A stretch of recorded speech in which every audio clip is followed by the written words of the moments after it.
بسم اللہ الرحمن الرحیم۔ السلام علیکم معزز سامعین، آپ دیکھ رہے ہیں ٹائم لائن آف اسلام اور میں ہوں آپ کا ہوسٹ عثمان صدیقی۔ معزز سامعین، ہم آج بات کرنے جا رہے ہیں تابوت سکینہ کے بارے میں۔ اللہ تعالیٰ نے قرآن پاک کے پارہ نمبر 2 میں سورہ بقرہ کی آیت 248 میں فرمایا ہے، اور ان کے نبی نے ان سے کہا، بے شک اس بادشاہ کی سلطنت کی علامت یہ ہے کہ تمہارے پاس ایک تابوت آئے گا جس میں تمہارے رب کی طرف سے سکینہ یعنی سکون آور چیز ہے، اور آل موسیٰ اور آل ہارون کی چھوڑی ہوئی باقی ماندہ کچھ چیزیں ہیں۔ اس تابوت کو فرشتے اٹھائے ہوئے ہیں۔ اگر تم مومن ہو تو بے شک اس میں تمہارے لیے ضرور ایک عظیم نشانی ہے۔ حضرت ابن عباس اور حضرت ابن صعب رضی اللہ عنہ فرماتے ہیں کہ یہ صندوق شمشاد کی لکڑی سے بنا ہوا تھا اور اس پر سونے کے پترے چڑھے ہوئے تھے۔ یہ 3 ہاتھ لمبا اور 2 ہاتھ چوڑا تھا۔ اس تابوت کی عظمت بنو اسرائیل کے نزدیک مشہور معروف تھی، وہ اس کو گم کر چکے تھے۔ اللہ تعالیٰ نے اس کے اندر کیا تھا اس بات کو ظاہر نہیں کیا۔ اس صندوق میں کیا تھا،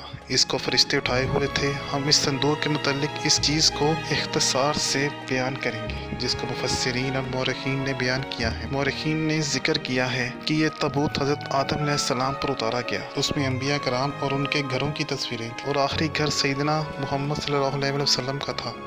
حضرت آدم علیہ السلام کے بعد یہ تابوت حضرت شیش علیہ السلام جو کہ ان کے بیٹے تھے کو منتقل ہوا اور حضرت ابراہیم علیہ السلام تک پہنچا، پھر حضرت اسماعیل علیہ السلام کے پاس رہا، پھر ان کے بیٹے قدیرہ کے پاس، پھر ان کے چچا زاد بھائی اسحاق کی اولاد کے پاس۔ انہوں نے اس بات پر تنازع کیا اور ایک دن اس کو کھولنے کی کوشش کی۔ پھر آسمان سے ایک فرشتہ نازل ہوا اور اس نے ان کو یہ بات بتائی کہ تم اس کو کھول نہیں پاؤ گے، اس لیے تم اس کو اپنے چچا زاد یعقوب کو دے دو۔ تو انہوں نے اس کو اپنی پیٹھ پر اٹھایا اور اپنے چچا زاد یعقوب علیہ السلام تک پہنچا دیا۔ پھر یہ تابوت بنو اسرائیل میں منتقل ہوتا رہا یہاں تک کہ موسیٰ علیہ السلام تک پہنچا۔ انہوں نے اس میں تورات کو رکھا اور اپنی بعض دوسری چیزیں رکھی۔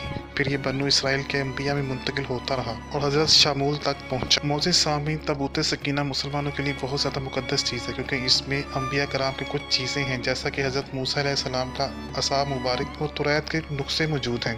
یہودی اس تابوت سکینہ کو تلاش کرنے میں پاگل ہو گئے ہیں۔ انہوں نے فلسطین اور اسرائیل میں بہت ساری کھدائیاں کی ہیں۔ یہودیوں نے مسجد اقصیٰ کے ارد گرد کافی زیادہ کھدائی کی، جس کے بعد ماہرین کا یہ کہنا ہے کہ مسجد اقصیٰ کی بنیادیں کمزور ہو گئی ہیں۔ جب یہودیوں نے اللہ تعالیٰ کی نافرمانی شروع کی تو ان سے کافروں کی ایک جماعت عمالقہ نے تابوت سکینہ کو چھین لیا، اور کافروں نے اس مقدس تابوت کو عزت نہ دی تو اس قوم پر طاعون کی بیماری پھیل گئی، جس کے بعد انہوں نے اس کا سبب اس تابوت کی نافرمانی کو سمجھا۔ پھر انہوں نے ایک گڑھ پر 2 بیل لگا کر اس کو روانہ کر دیا، اور پھر یہ تابوت بنی اسرائیل کے پاس واپس آ گیا۔ اسلامی کتب کے مطابق تابوت سکینہ کو فرشتے اٹھا کر آسمان پر لے گئے، اور یہ بھی کہتے ہیں کہ تابوت سکینہ شاید قیامت کے قریب دوبارہ سے نمودار ہو۔ معزز سامعین، امید کرتا ہوں آپ کو آج کی ہماری ویڈیو پسند آئی ہو۔ کہ مزید ویڈیوز کو دیکھنے کے لیے ہمارے چینل کو سبسکرائب کریں۔ اللہ حافظ۔